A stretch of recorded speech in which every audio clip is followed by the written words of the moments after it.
you ever wondered how Super Restorative Day Cream was developed? Well, guess what? We filmed it for you. First, the formulator decides on a combination of ingredients that will not only allow him to optimally solubilize the selected active ingredients, but also provide pleasure for the consumer while ensuring perfect tolerance.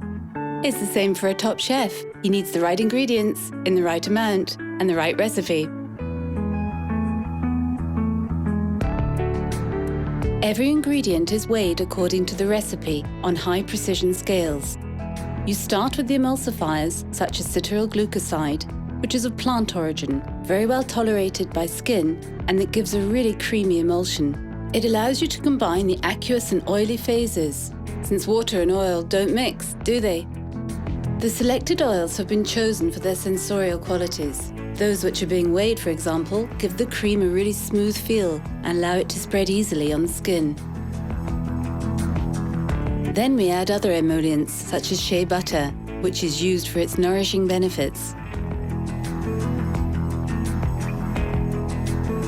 After that, a vitamin E derivative, an antioxidant widely used in cosmetic products, to protect the oily phase against oxidation. This way, we avoid changes to the colour or smell of the cream.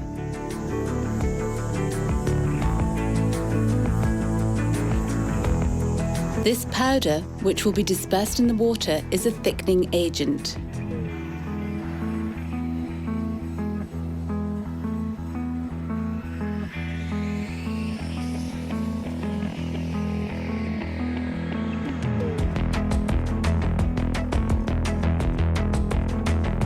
We add the preservative system to protect the formula from the development of germs. We dissolve it first in glycerin, which is a moisturizer.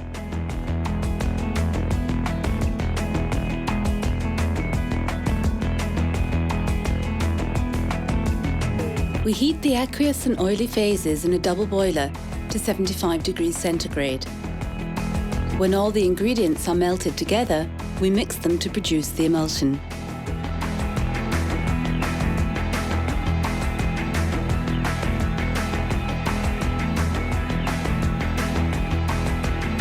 The aqueous phase is then shaken strongly, and gradually the oily phase is incorporated.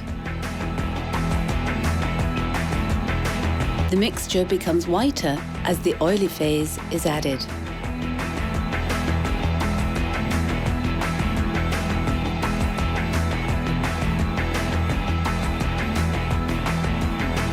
We then add a neutralizer which will react with the thickener in the aqueous phase to deploy the polymeric chains it is composed of, and this will instantly thicken the emulsion.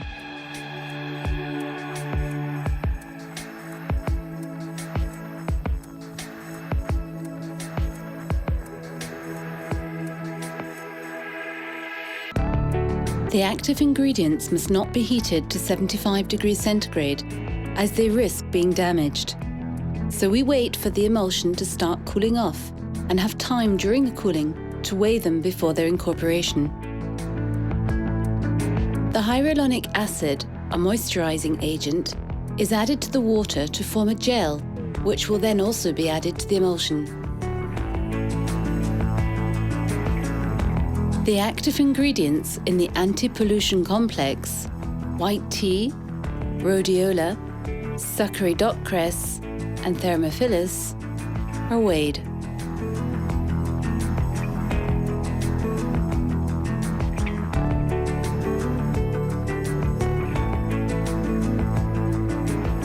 The harringana is then weighed. You'll notice that the extract is very dark.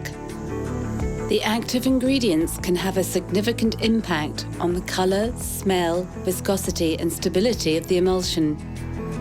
So, the formulator develops his formula according to the impact the active ingredients are having. In this way, he has to create several dozen trial formulas before coming up with the final recipe. Don't hide, shine a little light, give up on your pride. Don't hide, shine a little light, give up on your pride. The line-filling pearls are added. These come in the form of a white paste. They are first dispersed in water before being incorporated into the emulsion. The stabilized ascorbic acid used to prevent dark spots comes in the form of a powder, which is made soluble in water before being added to the formula.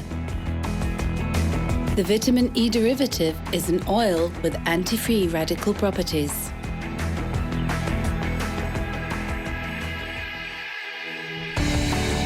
At 40 degrees centigrade, the emulsion has thickened further. The soft focus pigments are added. These will have an optical blurring effect on wrinkles. The active ingredients have been weighed and prepared and can now be added.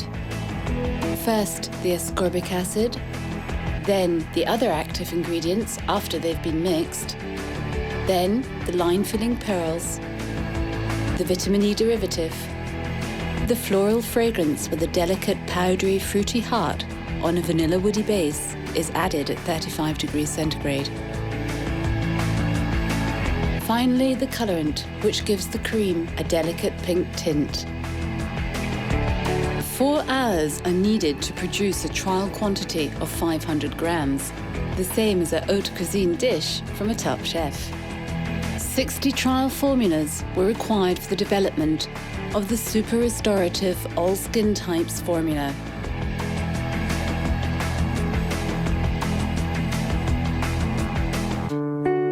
Several physical-chemical controls are carried out.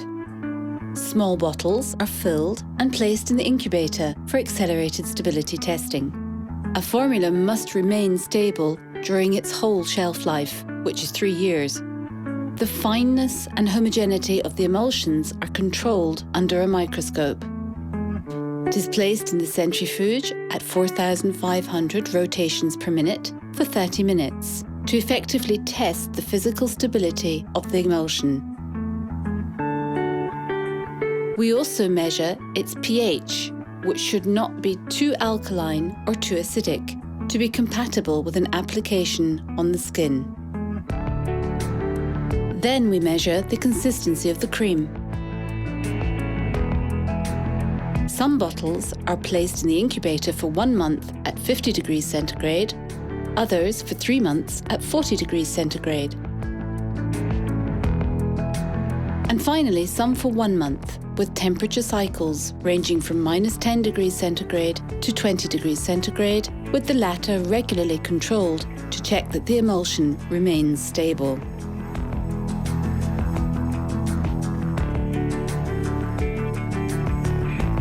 When a formula passes all the checks, pilot batches are produced by small-scale models of the machines used in the factory. The pilot batches are stability tested in the same conditions as the laboratory trial formulas. Microbiological tests are carried out to check that the scale-up transfer has not modified the robustness of the preservative system. Then, the formula is finally sent for tolerance and effectiveness testing. We hope this film has answered all your questions about the development of a cream and that you've enjoyed watching it as much as we've enjoyed making it.